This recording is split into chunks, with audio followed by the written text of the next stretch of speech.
नमस्कार विद्यार्थी मित्रांनो, very good morning to all of you. मी प्रियांका चौगले आपल्या सर्वांचं स्वागत करते MPSC करंट अफेअर या आपल्या एज्युकेशनल यूट्यूब चॅनलवरती. आणि आजच्या सेशनमध्ये आपण 22 मार्च 2026 रिलेटेड जेवढ्या काही इम्पॉर्टंट चालू घडामोडी आहेत आणि त्याचबरोबर त्याच्याशी रिलेटेड जो काही GSचा पोर्शन आहे तो देखील डिस्कस करणार आहोत. तर व्हिडिओ शेवटपर्यंत नक्की पहा. सेशनला सुरुवात करण्यापूर्वी जे कोणी विद्यार्थी मित्र आपल्या चॅनलवरती नवीन असतील त्यांनी चॅनलला सबस्क्राईब करा. त्याचबरोबर बेल आयकॉनवरती क्लिक करा, ऑल नोटिफिकेशन सेट करा, जेणेकरून रोज सकाळी 7 वाजता जेव्हा आपला व्हिडिओ अपलोड होतोय तेव्हा तुम्ही तो पाहू शकाल. तर बघा, आजच्या सेशनपासून आपण सेशनच्या सुरुवातीला तुम्हाला एक क्वेश्चन विचारणार आहे जो प्रिव्हियस लेक्चरवरती डिपेंड असणार आहे.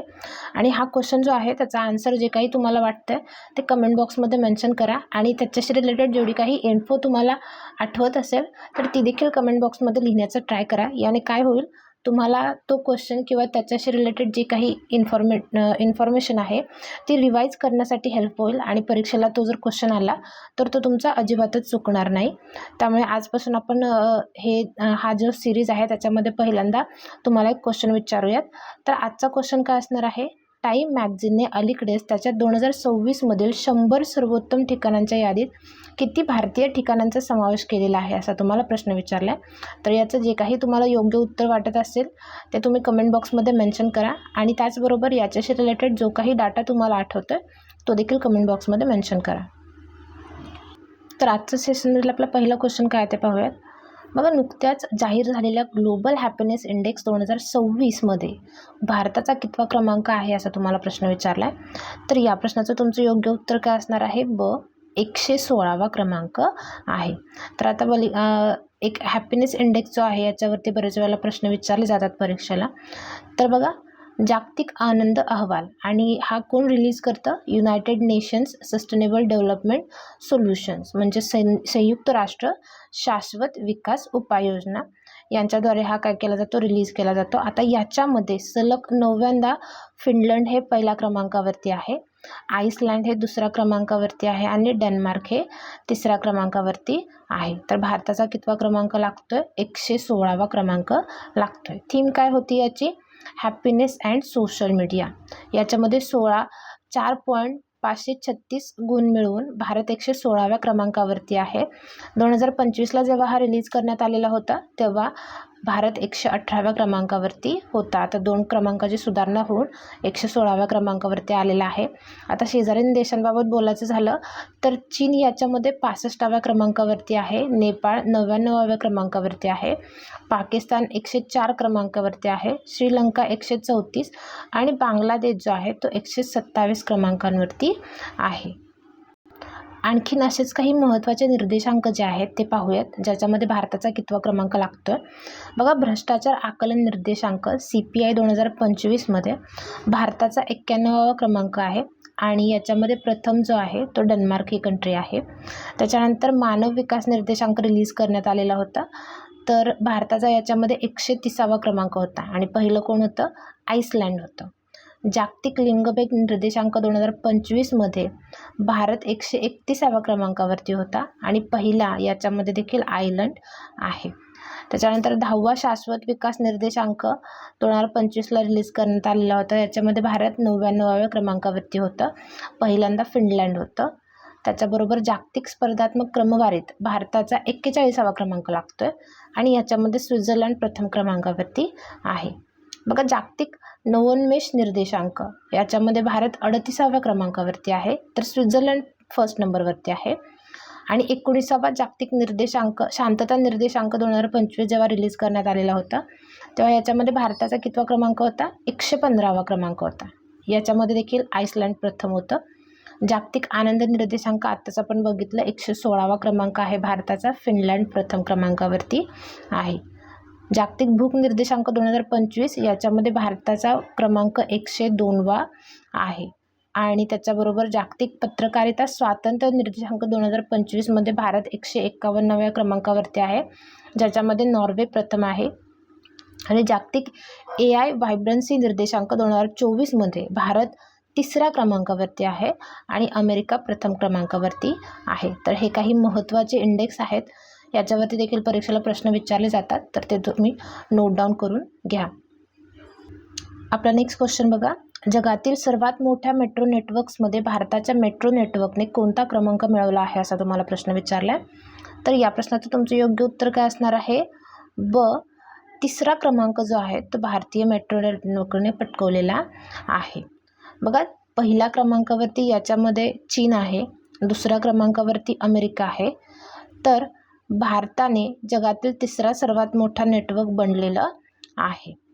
आता याच्यामध्ये भारतीय मेट्रोचा विस्तार कसा झालेला आहे ते देखील पाहूयात. बघा, 2014मध्ये जर विचार केला तर हे मेट्रो नेटवर्क 248 किलोमीटरचं होतं. त्याच्यानंतर 2025मध्ये 1095 किलोमीटरपर्यंत याच्यामध्ये वाढ करण्यात आलेली आहे. आता शहरांची संख्या याच्यामध्ये 5 वरून 26 वरती गेलेली आहे.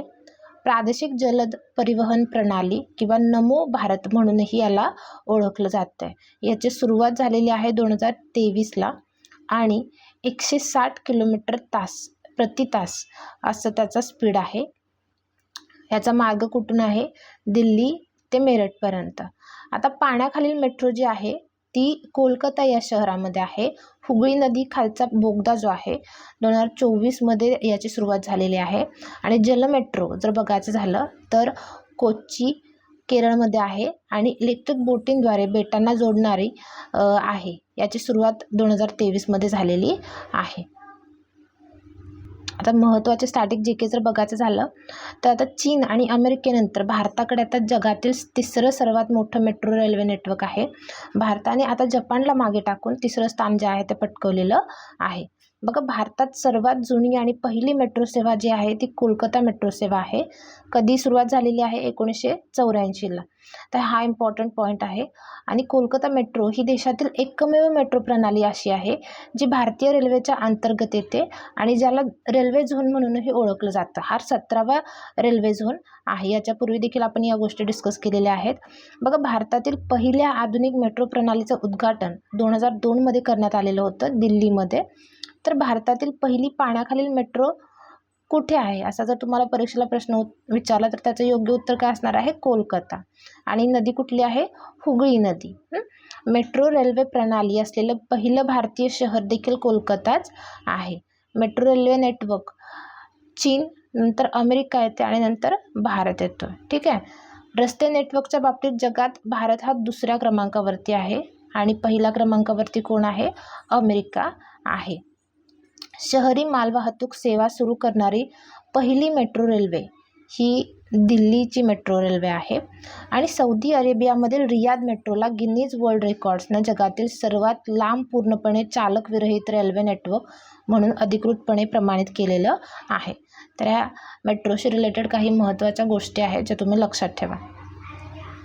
आपला नेक्स्ट क्वेश्चन बघा, इस्रोच्या मते भारताच्या प्रादेशिक नौकानयन प्रणालीचं अणुघड्याळ जे आहे ते बंद पडलेलं आहे. तर याचा संबंध कशाशी आहे असा तुम्हाला प्रश्न विचारला. तर याचं योग्य उत्तर काय असणार आहे? अ, IRNSS 1F याच्याशी याचा संबंध आहे.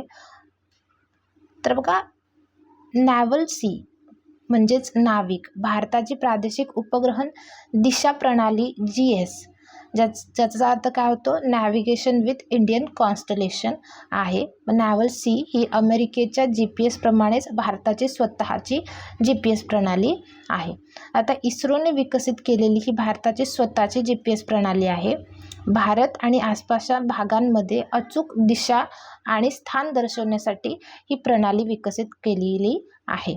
आता याचा उपयोग जो आहे तो मोबाईल फोन, जहाजे, लष्कर आणि आपत्ती व्यवस्थापनामध्ये केला जातो. आणखीन महत्त्वाचं जर बोलायचं झालं तर आता ह्या अणुघड्याळाबद्दल बोलूया. बघा, नॅव्हल सीच्या IRNSS 1F उपग्रहावरील जे अणुघड्याळ आहे त्यात बिघाड झालेला आहे आणि त्यानं काम करणं थांबवलेलं आहे.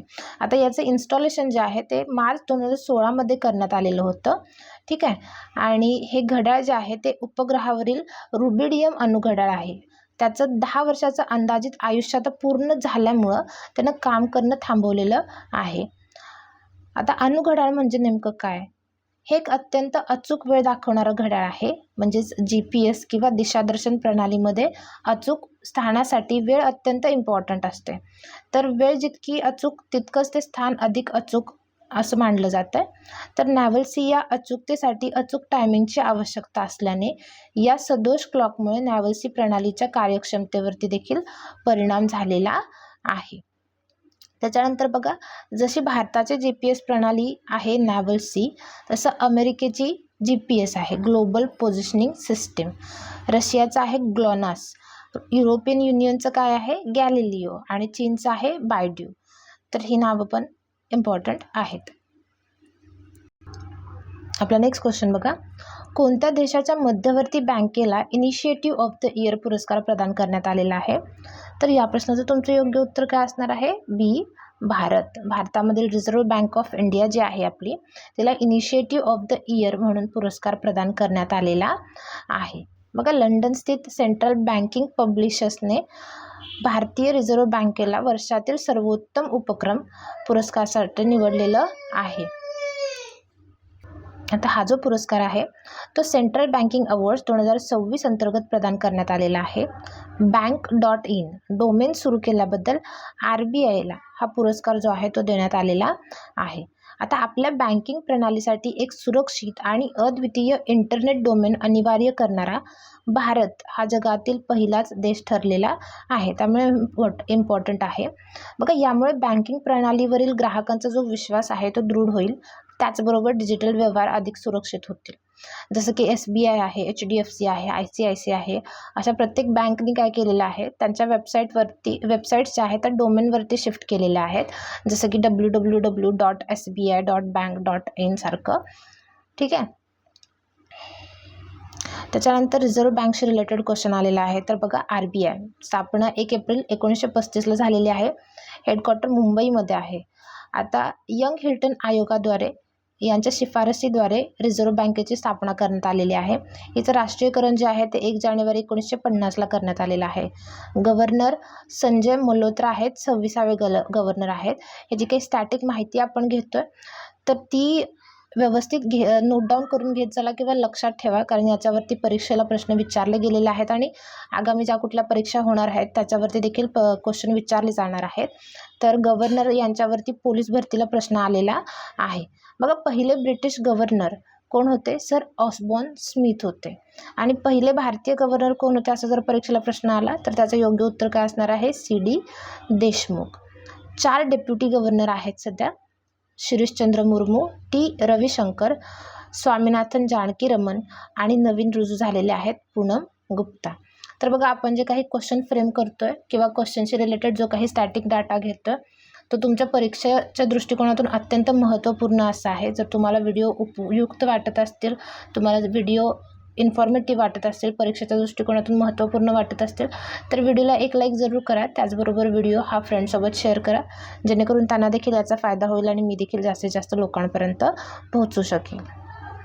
आपला नेक्स्ट क्वेश्चन बघा, सिटी युनियन बँकेने कोणाला आपला ब्रँड अँबॅसेडर म्हणून नियुक्त केले आहे असा तुम्हाला प्रश्न विचारला आहे. तर या प्रश्नाचं तुमचं योग्य उत्तर काय असणार आहे? रवींद्र जडेजा.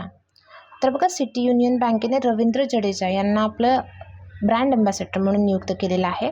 आता ही सिटी युनियन बँक जी आहे हिची स्थापना 1904ला झालेली आहे आणि मुख्यालय जे आहे ते कुंभकोणम तमिळनाडू या ठिकाणी आहे. अध्यक्ष बघायचं झालं तर N नारायण आहेत आणि MD आणि CEO कोण आहेत? N कामाकुधी. टॅगलाईन काय आहे याची? विश्वास आणि उत्कृष्टता. ठीक आहे. आता असेच काही महत्त्वाचे ब्रँड अँबॅसेडर्स पाहूयात आपण. बघा, भारतीय क्रिकेटपटू जसप्रीत बुमराह भारतात जपानी कपड्यांच्या ब्रँड युनिक्लोचा ब्रँड अँबॅसेडर बनलेला आहे. ही एक जपानी फॅशन आणि कपड्यांचा ब्रँड असणारी कंपनी आहे.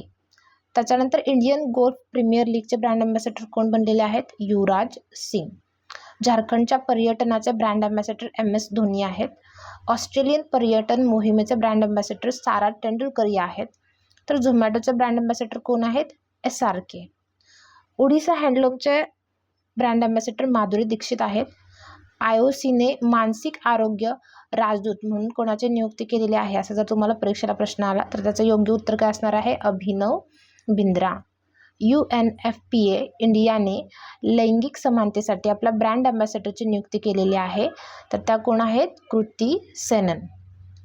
PNB BA यांचे कोण ब्रँड अँबॅसेडर आहे? हरमनप्रीत कौर. हरियाणा राज्य महिला आयोगच्या ब्रँड अँबॅसेडर आहेत शेफाली वर्मा.